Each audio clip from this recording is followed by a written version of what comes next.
Mario Isea, embajador, buenos días. Muy buenos días. Habla de mentiras en los hechos. ¿Ya existe una versión real de lo que sucedió en aquellos hechos donde murieron esos 3 estudiantes? Es bien importante esta oportunidad que nos dan para aclarar algunas cosas, ¿no? El señor Leopoldo López ha llamado desde el 23 de enero de este año en rueda de prensa a salidas no electorales, a acelerar el camino. En el año 2002, cuando el presidente Chávez fue depuesto por 48 horas y restituido en el poder por el pueblo en la calle, el señor Leopoldo López se jactaba de su participación en el cierre de autopistas con gandolas, camiones. Después, más adelante, el presidente Chávez produjo un decreto ley de amnistía, pero no todos estos ultrajes a la constitucionalidad, y el señor López parece ser reincidir, ¿no? En los sucesos recientes, él aparece arengando frente al Ministerio Público a un grupo de gentes. Está usted pasando, en este caso estoy viendo fotografías. Tenemos aquí algunas fotografías, no sé qué cámara la puede tomar, ¿no? Aparece el señor López arengando manifestantes que pedían supuestamente la libertad de algunos detenidos por sucesos que se suscitaron en el estado Táchira, donde fue atacada por un grupo de personas la residencia del gobernador del Táchira, donde funciona un centro de atención a niños con discapacidades. Hubo allí un grupo de detenidos y la Fiscalía, el Ministerio Público, que es quien se encarga de la investigación, recibió esta manifestación que pedía liberación de algunos de estos detenidos. La Fiscal General de la República llamó al diálogo, se prestó a recibirlo, eso fue rechazado, y lo que se produjo acto seguido es el destrozo total de las instalaciones de la Fiscalía. Pero ustedes tienen pruebas en este caso de que el señor Leopoldo López fue el instigador de las protestas que acabaron el otro día con la muerte de 3 estudiantes.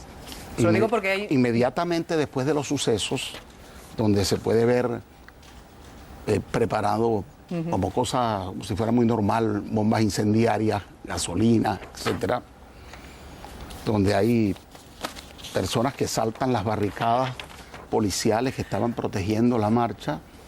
Y quiero destacar este hecho, porque vimos que este joven que aparece aquí saltando la barricada fue entregado por la policía a su señora madre, sin ningún tipo de lesión.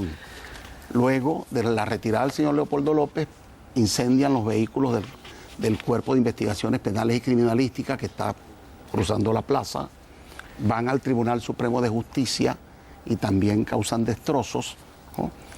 Ahora, embajador, dígame, estamos viendo en este caso los últimos días, está usted enseñando fotografías, pero en todo caso son protestas de una parte de los venezolanos que están enfadados, están molestos y en este caso contrarios a la gestión del presidente La protesta Maduro. en Venezuela está garantizada. ¿Está polarizada Venezuela? Es decir, ahora mismo estamos hablando de 2 Venezuelas, embajador. Todos los venezolanos que estén en desacuerdo con cualquier política pueden protestar pacíficamente, pero eso no es pacífico, eso es violencia e incitar a la violencia, e incluso con una campaña posterior para justificar cualquier hecho de promover o difundir imágenes falsas del proceso.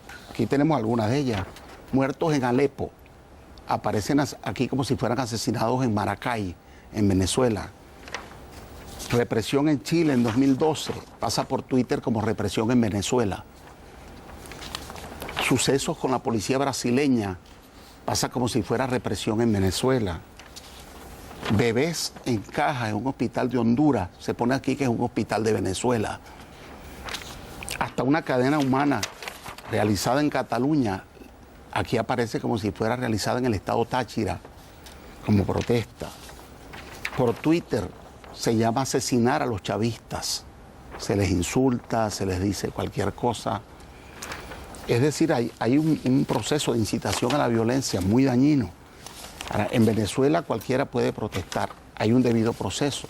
En la entrega del señor Leopoldo López le acompañó el presidente de la Asamblea Nacional, muy distinto a lo que hizo Leopoldo López en el 2002, cuando fue a asaltar residencias, donde se vejó al diputado Tarek William Saab, al ministro de Interior y Justicia Rodríguez Chacín, actual gobernador del estado Guárico, y hay un conjunto de hechos que está investigando los organismos competentes. Yo no puedo sentenciar, no es mi función, pero los organismos competentes, con todos los indicios, determinarán si procede un juicio a continuación al señor Leopoldo López o no. Y dígame, ¿hasta qué punto la situación en Venezuela, la escasez de productos de primera necesidad, esa inflación al 60% que haya aumentado la delincuencia, haya producido, en este caso, esa radicalización de la oposición al presidente Maduro, sobre todo quizás por parte de un sector que considera que la oposición de Capriles ha sido demasiado leve? ¿Lo achaca usted a eso? Bueno, piense que en Venezuela hay un proceso donde nos hemos empeñado en pagar deuda social. Nosotros acabamos de entregar 500.000 viviendas en 2 años y medio, ¿no? Hay misiones, misión alimentación, una misión de sanidad pública, se incrementa la matrícula estudiantil universitaria de 400.000 a 2 millones de estudiantes, los pensionados de 300.000 a 2 millones de pensionados, entre otros logros del proceso. La inflación promedio de los gobiernos bolivarianos es del 28%. La inflación promedio del gobierno del presidente Caldera, anterior al de Chávez, y del presidente Pérez, anterior, en un caso es superior al 50%, en otro caso superior al 45%. Recuerdo el año 96 con una inflación de 103%. Era el doctor Teodoro Pekov, por cierto, ministro de Planificación. La inflación con inclusión es un problema, pero es peor la inflación sin inclusión. Cuando se comienzan a tomar medidas para combatir un pico de inflación que tiene mucho que ver con especulación, surgen todos estos hechos de violencia. Después de un proceso electoral en el cual el señor Capriles llamó a plebiscito. El señor Capriles fue derrotado por Nicolás Maduro con una diferencia aproximada de 300.000 votos. No querían reconocer el triunfo, querían desconocer al árbitro, al Consejo Nacional Electoral, que está reconocido por misiones de observadores de todos los países. Incluso hay un grupo de diputados plurales de España que certifican en un documento que el proceso venezolano electoral es inobjetable. Ahora, posteriormente, cuando Capriles llama a equiparar a un plebiscito la elección municipal, es decir, si la suma de los votos para alcaldes bolivarianos o chavistas es inferior a la suma de alcaldes pro Capriles, eso querría decir, según el señor Capriles, que el pueblo rechazaba a Maduro. Pero resulta que en esa elección municipal la diferencia entre la suma de votos bolivarianos y votos de la oposición se triplicó a favor de los votos bolivarianos. Entonces, unas semanas después ocurre todo esto. ¿Por qué no esperar los mecanismos constitucionales? Si el gobierno no acierta, se desgastará y puede convocarse un referéndum, ¿no? Es una alternativa de solución a crisis total que está en nuestra Constitución a partir del 99. El 20% del electorado inscrito puede convocar un referéndum revocatorio al presidente de la República. No hay necesidad de insurrección, de incendiar el país. Lucía. Sí, buenos días, embajador. Muy buenos días. Usted representa a un gobierno democrático que ha ganado las elecciones y permítame que le diga que es muy difícil de comprender que un gobierno democrático encarcele al líder de la oposición, a uno de los líderes de la oposición, alegando que es un terrorista. Es decir, esto me reconocerá usted que es muy difícil de comprender por el resto del mundo, ¿no? Teniendo en cuenta además que usted ha mostrado todos esos documentos, pero seguramente en los periódicos están llenos de denuncias de torturas por parte de la policía venezolana en las cárceles, por ejemplo, ¿no? Es decir, que eso también es una denuncia. Y además, los 3 jóvenes que murieron, bueno, parece que el gobierno ha reconocido, porque ha destituido al jefe del servicio de inteligencia, que efectivamente fueron paramilitares o gente controlada por el gobierno quien disparó y quien mató a los 3 jóvenes. Ustedes están acusando a Leopoldo López de estos incidentes.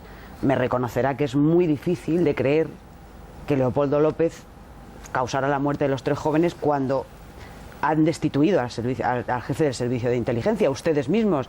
Además, su presidente ha dicho que es un fascista o algo así. El presidente Maduro ha sido muy claro en señalar que el sistema democrático, democrático social de derecho y de justicia que funciona en nuestro país, no hace concesiones con la violencia. Ha llamado al desarme, a la paz, al diálogo, y ha señalado que cualquiera que use armas fuera de los organismos del orden que tienen el derecho constitucional de portar las armas de la República será sancionado sin contemplaciones. Y se investigará cualquier hecho. Las investigaciones se están haciendo. El gobierno va a respetar los resultados de cualquier investigación. Pero lo que está muy claro en este caso es cómo comenzó todo este proceso de instigación a la violencia, cómo sucedió lo del Táchira, cómo sucedió lo del incidente frente a la Fiscalía. Es muy sospechoso que vayan a la Fiscalía, se nieguen a entregar un documento a la fiscal cuando piden liberación de unos detenidos, que acoto además, hubo 99 personas señaladas, solo 13 continuaban detenidas por la gravedad de los hechos. Y en el caso del señor López no se está deteniendo por ser un líder de oposición, sino por incitar a la violencia, porque lo hace públicamente, porque llama a no respetar los canales constitucionales y porque estuvo presente allí incitando a la violencia que produce estos hechos de destrozos de propiedades públicas y bienes públicos, y además se produce en medio de ese caos que se genera estas muertes, que la investigación dirá en definitiva quiénes son los responsables. En nuestro país, a partir de la Constitución del 99, está desterrada la tortura, la desaparición forzada. Nosotros vivimos en la desaparición del profesor Lovera, asesinado, del padre de Jorge Rodríguez, actual alcalde de Caracas, del hermano del expresidente de la Asamblea Nacional tirado desde un helicóptero vivo en los años 70, ¿no? Hace poco en los gobiernos de Pérez, Lucinchi, etcétera. Eso está totalmente desterrado en la Constitución venezolana. Cualquiera que exceda en mecanismos no legales para tratamiento de reprimir actos vandálicos es sancionado, igual que debe ser sancionado el que promueva actos vandálicos, destrozo a la propiedad, incite al odio, a la violencia y a las salidas no constitucionales. Luis. Hola, buenos días. Buenos días. El señor Maduro ganó las elecciones de manera por muy pocos votos, ¿no? Fue bastante sorpresivo porque él calculaba que la victoria iba a ser más rotunda, ¿no? A partir de ahí es verdad que el país, Venezuela, entra en una dinámica de mucha división. Mi pregunta es no voy a abreviar. ¿Está el presidente Maduro haciendo todo el esfuerzo posible para abrir un diálogo con la oposición, teniendo en cuenta que el país está partido en dos de una manera bastante cada vez más dramática? ¿Está haciendo un esfuerzo de diálogo suficiente con la oposición? El presidente Maduro comenzó su gobierno en la calle, gobierno de calle, visitando todas las regiones del país. Convocó a todos los gobernadores y alcaldes electos sin distingo de ninguna naturaleza, a conversar. Convocó el Consejo Federal de Gobierno, donde están representados todos, para discutir los proyectos que tiene cada uno de ellos. Pidió colaboración para enfrentar los principales problemas del país, pero no parece haber interés en resolver los problemas del país, sino en tratar de provocar una salida violenta del presidente Maduro, que es un presidente constitucional. El proceso bolivariano ha ganado 18 de 19 elecciones en los últimos 15 años. 18 de 19, incluyendo un referéndum revocatorio que se intentó contra el presidente Chávez, que ganó con absoluta mayoría. De modo que en esta constitución, que al principio la oposición rechazó, estigmatizó, que ahora todos los venezolanos asumen, se contemplan salidas constitucionales, no solo la elección, está el revocatorio, el abrogatorio. Se puede derogar una ley aprobada por referéndum, se puede derogar el referéndum consultivo para problemas de interés nacional. De modo que ahí están todas las herramientas, hasta la convocatoria de una constituyente, que antes no estaba prevista, la reforma constitucional. Hay un conjunto de mecanismos de participación democrática que están allí en la Constitución. No es necesario incendiar el país con barricadas. Yo quiero narrar esto porque yo estuve hospedado en un hotel en Caracas antes de venir a España, y desde la altura del hotel veía barricadas de fuego donde no había nadie.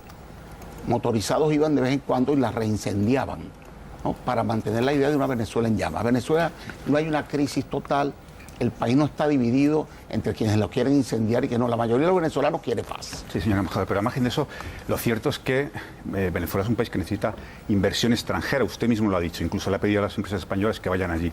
Pero para eso hace falta dos seguridades, una seguridad física y una seguridad jurídica. ¿Es ahora Venezuela un país en el que alguien se pueda plantear inversiones? Mire, yo ayer me reunía con directivos de Repsol, que acaban de firmar un plan de inversión de 1.200 millones de dólares en Venezuela y tienen un plan de cerca de 4.000 millones más en los años sucesivos. Está el MANFRE, están las empresas que adelantan la refacción de las líneas del metro de Caracas, etcétera. Está la Telefónica con importantes inversiones, entre otras empresas españolas. En la faja del Orinoco no solo está Repsol, está Petrobras, está China Petroleum, hay cerca de 10 países, Eni, el Total, etcétera. En Venezuela hay inversión extranjera y la banca, incluso el Banco Provincial en Venezuela, el BBVA, reporta ganancias importantísimas en 2012-2013. Yo conozco el tema porque fui presidente del Banco Nacional de la Vivienda hasta hace un año en mi país y hay condiciones favorables para la inversión.